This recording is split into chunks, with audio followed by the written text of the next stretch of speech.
क्या आपने कभी सुना है कि कोई मंदिर रातों रात बन गया हो? या फिर यह कि पत्थरों की सीढ़ियां आपको ऊपर नहीं, आपके भीतर ले जाती हो? इंडोनेशिया के जंगलों के बीच एक ऐसा स्मारक खड़ा है जिसे लोग मंदिर कहते हैं, पर कुछ इसे मानव चेतना की सीढ़ी मानते हैं। आज की कहानी इतिहास भी है, रहस्य भी, और कुछ ऐसी लोक कथाएं भी जिन पर लोग आज तक विश्वास करते आए हैं। यह है बोरोबुदुर। Channel introduction. जैसा आपने दिया, बिना बदलाव। नमस्कार दोस्तों, कथा तरुवर चैनल में आपका स्वागत है। मेरा नाम अमित है और मैं वर्षों से मनोविज्ञान पढ़ाता रहा हूँ। यहाँ हम सिर्फ कहानियां नहीं सुनाते, बल्कि उन कहानियों के पीछे छिपे विचार, भावनाएं और सच को समझते हैं। यह चैनल आपको लेकर चलता है लोगों के जीवन की सच्ची घटनाओं में, मशहूर हस्तियों की अनसुनी बातें, प्राचीन मंदिरों की रहस्यमयी कथाएं, किलों की वीर गाथाएं, पवित्र नदियों और पुराने शहरों की धड़कती हुई कहानियां।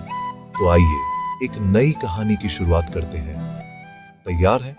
चलिए शुरू करते हैं। बोरोबुदुर की वास्तविक उत्पत्ति। इतिहास। लगभग 8वीं और 9वीं शताब्दी में जब जावा द्वीप बौद्ध धर्म का बड़ा केंद्र था, शैलेंद्र वंश के शासकों ने एक अद्भुत संरचना बनवाई। इसका नाम किसी शिलालेख में नहीं मिलता, कोई राजा आगे आकर दावा नहीं करता। यही कारण है कि बोरोबुदुर इतिहास से ज्यादा अनुभूति लगता है। लोक कथा। एक रात में बना मंदिर। ऐतिहासिक तथ्य नहीं, स्थानीय लोगों में एक प्रचलित कथा है। ध्यान दीजिए, यह इतिहास नहीं, केवल लोक कथा है। कहा जाता है कि बोरोबुदुर इंसानों ने नहीं, दिव्य शक्तियों ने एक ही रात में बना दिया। सुबह जब लोग जागे तो जंगल के बीच पत्थरों का पहाड़ खड़ा था। इतिहासकार इस कथा को नहीं मानते, लेकिन यह कहानी लोगों की उस भावना को दिखाती है कि वे इस स्मारक को मानव सीमा से परे मानते थे। वास्तुकला जो दिमाग से बात करती है। बोरोबुदुर सीधा नहीं है, यह गोल है, परतों में बना है। नीचे से ऊपर जाना असल में मन के स्तरों से गुजरना है। यह मंदिर पढ़ा नहीं जाता, चलकर समझा जाता है। लोक कथा 2। ज्वालामुखी की रक्षा। ऐतिहासिक तथ्य नहीं, एक और जनश्रुति कहती है, फिर दोहराता हूं, यह वैज्ञानिक या ऐतिहासिक प्रमाण नहीं है, कि बोरोबुदुर आसपास के ज्वालामुखियों को शांत रखने के लिए बनाया गया। लोग मानते थे कि इसकी गोल संरचना धरती की ऊर्जा को संतुलित करती है।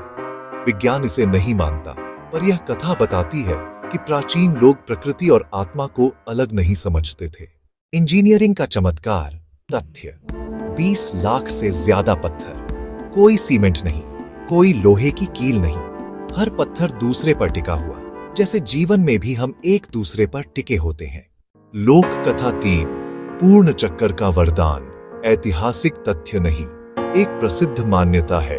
यह भी धार्मिक विश्वास है, इतिहास नहीं, कि जो व्यक्ति बोरोबुदुर की सभी परिक्रमा शांत मन से पूरी करता है, उसे आत्मिक स्पष्टता मिलती है। कुछ लोग इसे मन की प्लेसिबो शक्ति कहते हैं, कुछ इसे आस्था। पर मनोविज्ञान कहता है, जब आप ध्यान से चलते हैं तो मन बदलता है। खो जाना और फिर मिल जाना सदियों तक बोरोबुदुर जंगलों और राख में दबा रहा। 1814 में इसे दोबारा खोजा गया, जैसे कोई विचार जिसे दुनिया भूल जाए, पर वह भीतर जिंदा रहता है।